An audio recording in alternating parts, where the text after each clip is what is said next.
Selamat hari Minggu, damai sejahtera dari Tuhan kita, dan salam kasih buat saudara-saudara sekalian.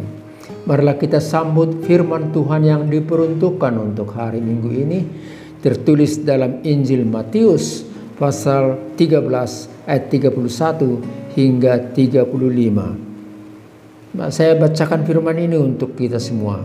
Mari kita sambut dengan sukacita. Yesus membentangkan suatu perumpamaan lain lagi kepada mereka.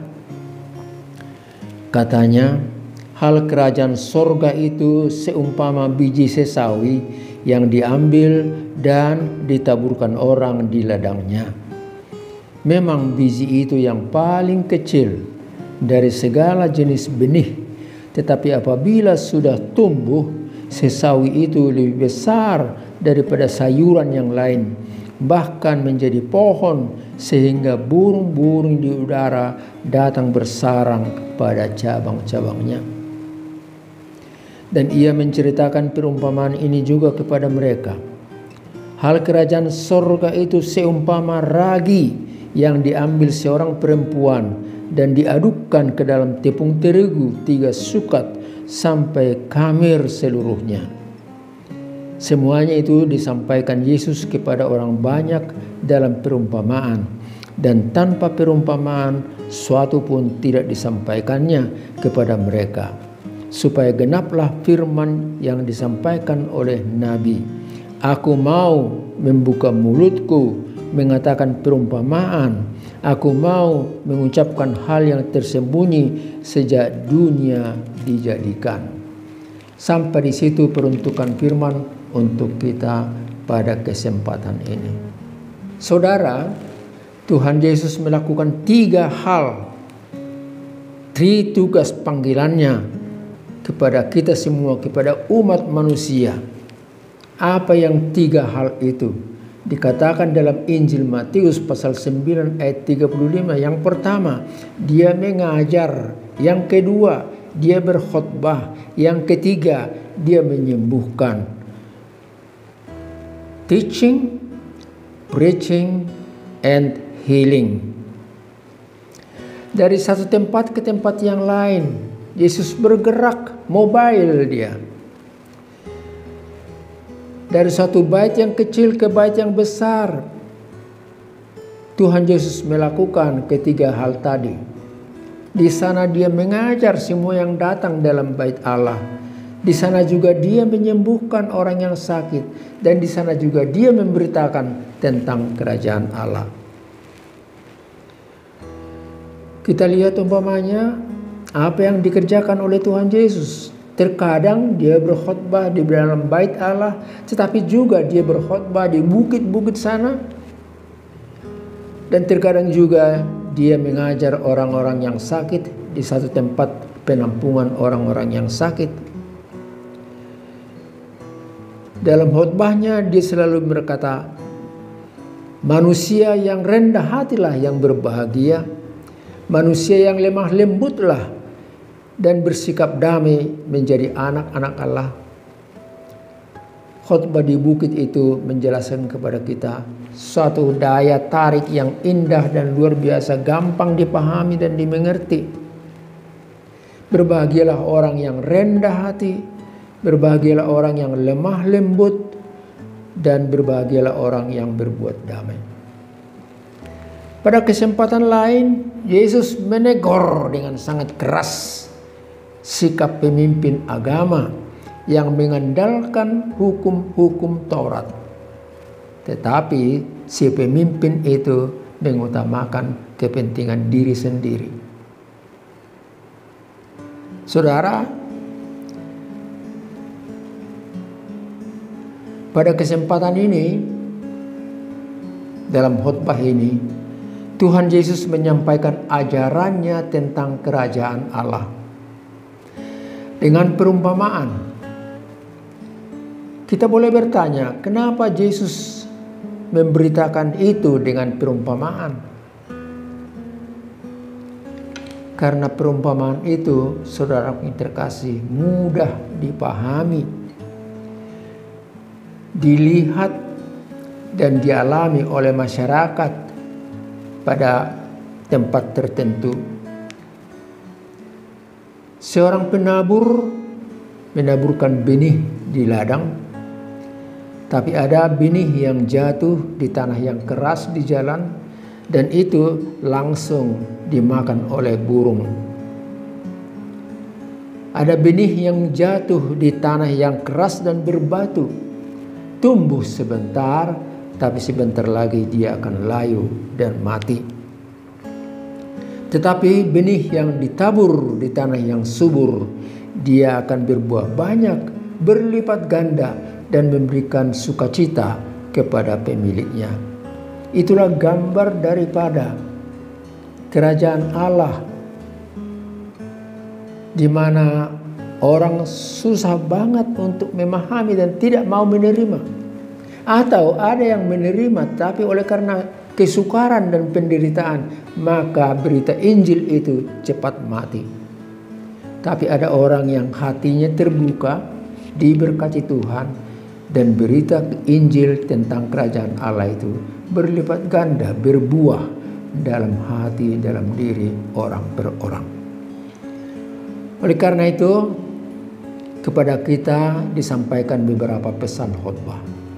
Yang pertama, beriman dan bertumbuh di dalam Tuhan. Mari kita beriman dan bertumbuh di dalam Tuhan. Hari ini kita diajarkan tentang kerajaan Allah yang seperti biji sesawi. Sesawi itu artinya yang kecil, tetapi dia mengembangkan dirinya. Benih itu bekerja, benih itu bertumbuh dan menjadi besar, dan disenangi oleh manusia. Bahkan burung-burung di udara pun bertengger di dahan daripada sesawi tadi. Biji sesawi itu menggambarkan sesuatu yang dimulai dari hal yang kecil dan menjadi besar. Kita juga diajak untuk beriman dan bertumbuh, berkembang, berbuah di dalam Tuhan. Orang beriman bukan egois, mementingkan diri sendiri, hanya dalam pikirannya sendiri, hanya dalam hatinya sendiri, tanpa gerakan atau perbuatan. Tuhan tidak menginginkan manusia-manusia seperti itu. Saudaraku yang terkasih, kerajaan Allah itu dimulai dari satu orang. Dimulai dari satu orang. Dan kemudian merambat menjadikan banyak orang yang percaya kepada Tuhan. Para murid Yesus jumlahnya hanya 12. Tetapi ajarannya diterima oleh ribuan, bahkan ratusan ribu orang. Ajaran tentang kerajaan Allah itu dimulai dari Judea, Samaria, Yerusalem, Laut Tengah, Asia Kecil, Eropa, Amerika, Asia, Indonesia, Sumatera, Papua, Ambon, dan Minahasa, dan sampai di Jakarta ini. Begitulah berkembang kerajaan Allah itu, yang awal-awalnya kecil tapi bertumbuh, bekerja, dan berbuah. Untuk kita diingatkan di negara kita tercinta ini, kita tidak mengkristenkan orang, bukan mengkristenkan orang melalui bantuan atau cara-cara yang lain, tetapi kita mengasihi setiap orang, menolong karena kita dikasihi Tuhan dan kita ditolong Tuhan. Seperti ragi yang masuk dalam adonan tepung, membuat adonan itu lembek, lembut, dan jadilah roti yang enak dimakan. Demikian setiap orang yang merasa diberkati Tuhan, dia mau bekerja, memberi waktu, pikiran, dan tenaga untuk menolong, melayani orang lain. Bukan paksaan atau bujukan untuk seseorang supaya menjadi Kristen. Bukan. Tetapi ada tenaga yang tidak kelihatan yang bekerja dalam hati seseorang. Apa itu? Roh Kudus. Roh itulah yang bekerja dalam setiap hati orang percaya. Dan oleh karena itu kita diingatkan supaya kita memohon hadirnya Roh Kudus dalam hati kita dan dalam hati orang per orang. Kidung Jemaat 237 ataupun dalam buku nyanyian rohani yang lain 508 dalam bahasa daerah, bahasa Batak berbunyi demikian. Saya patugu rohaki ale Yesus tuhaki golom dohot tangan mi au di pardalanaki moluluja au di son pargugui au toktong dok tu au hutugu pe hotu surgui muse. Kidung Jemaat 237 menulis syairnya yang menolong kita juga untuk memahami tugas pekerjaan kita. Roh Kudus tetap teguh, kau pemimpin umatmu. Tuntun kami yang lemah, yang lewat gurun dunia. Jiwa yang letih lesu mendengar panggilanmu. Hai musafir, ikutlah ke negeri sejahtera. Kawan karib terdekat, kau menolong yang penat. Beri di jalan yang kelam, hati anakmu tenteram. Bila badai menderu, perdengarkan suaramu. Hai musafir, ikutlah ke negeri sejahtera. Pesan kedua bagi kita, beriman dan bertumbuh di dalam Tuhan berarti mau bekerja dan melayani. Beriman dan bertumbuh di dalam Tuhan berarti mau bekerja dan melayani. Iman itu ditunjukkan bukan dalam bentuk pakaian dengan aksesorisnya, dengan benda-benda yang tertentu yang dipegang, bukan dengan pakaian, tapi iman itu dalam hati ini. Iman itu aktif, berbuat, melakukan sesuatu untuk kepentingan orang lain. Bukan untuk dipuji dan disanjung, tetapi melakukan karena merasa bagian dari iman yang melayani.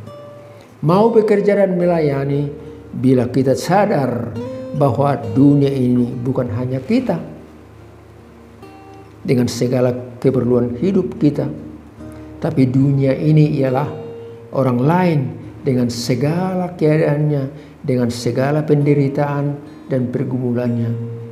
Banyak orang yang menderita karena perang, yang mengungsi dan tinggal berkemah di tempat terbuka karena rumahnya, sawah ladangnya, ternaknya, dan tempat usahanya hancur karena banjir yang melanda. Seperti biji sesawi yang tumbuh dari yang kecil hingga tinggi dan lebat, di situ ada proses pertumbuhan yang tidak kasat mata, tetapi menjadi kenyataan. Seperti ragi yang diaduk dengan tepung roti, bekerja perlahan tetapi berhasil. Demikianlah orang beriman bergaul dalam masyarakat perlu ketabahan dan konsistensi untuk bekerja. Kesimpulannya, saudaraku yang terkasih, jadilah berkat bagi orang lain. Hidup ini adalah pelayanan. Lakukan yang baik tanpa sungut-sungut. Orang yang setia dalam hal-hal kecil, dalam pelayanan yang sederhana, kepadanya Tuhan akan memberikan kesempatan berbuat hal-hal yang lebih besar. Tuhan, pakailah aku menjadi alat di tangan-Mu. Anda boleh memohon seperti itu. Pakailah aku Tuhan menjadi alat di tangan-Mu. Bila ada orang yang bersedih, mampukan aku untuk menghibur. Bila ada orang yang bertengkar, mampukan aku membawa damai kepada mereka. Bila ada orang yang kecewa, mampukan aku untuk menguatkan hati mereka, melihat masa depan dan bekerja lagi untuk hidupnya. Berkatilah aku Tuhan, karena hidup ini bukan hanya untuk menerima, tapi hidup ini juga untuk memberi kepada orang lain. Sampai di situ renungan untuk kita pada saat ini. Tuhan memberkati. Mari kita berdoa. Terpujilah nama-Mu Tuhan, yang bekerja dari hal-hal yang kecil dan hal-hal yang sederhana, tetapi berbuah lebat dan berbuat banyak. Seperti para murid-Mu tempo hari yang hanya 12 orang. Tetapi firman-Mu oleh mereka, oleh orang lain juga sampai bukan hanya di Yerusalem, tapi ke Eropa, ke Afrika, ke Asia, Indonesia, dan kami juga di Jakarta ini. Oh Bapak, terima kasihlah. Biarlah kami diberikan semangat dan keyakinan bahwa apa yang kami kerjakan walaupun itu kecil dan sederhana, tetapi berkat Tuhan oleh Roh Kudus itu, maka yang kecil itu menjadi kenyataan dan memberikan kesukaan bagi banyak orang. Berkatilah gereja-Mu di mana kami juga datang berkunjung dalam kebaktian minggu. Berkatilah para pelayan-pelayan-Mu, para penetua dan anggota jemaat-Mu semuanya yang ada. Terima kasih Allah Bapa di sorga. Berkatilah juga pemimpin kami, pemerintahan kami di negara ini, supaya kami semakin utuh, bersatu, saling menghormati dan saling mengakui. Tuhanlah yang mengatur hati setiap orang, supaya melalui bulan-bulan ke depan, tatkala kami melakukan pemilihan umum, Roh-Mu yang bekerja dalam hati setiap orang. Pemimpin kami, angkatan bersenjata dan siapapun dia, pakailah Tuhan Roh Kudus-Mu untuk bekerja, sehingga hasil daripada pemilihan umum ini berhasil berguna dan berbuat baik untuk bangsa dan negara kami. Terima kasih Allah Bapa di sorga. Itulah doa permohonan kami di dalam Kristus Yesus. Amin. Kasih karunia dan damai sejahtera dari Allah Bapa kita dan dari anaknya Tuhan Yesus Kristus dan dari Roh Kudus menyertai saudara-saudara sekalian. Amin.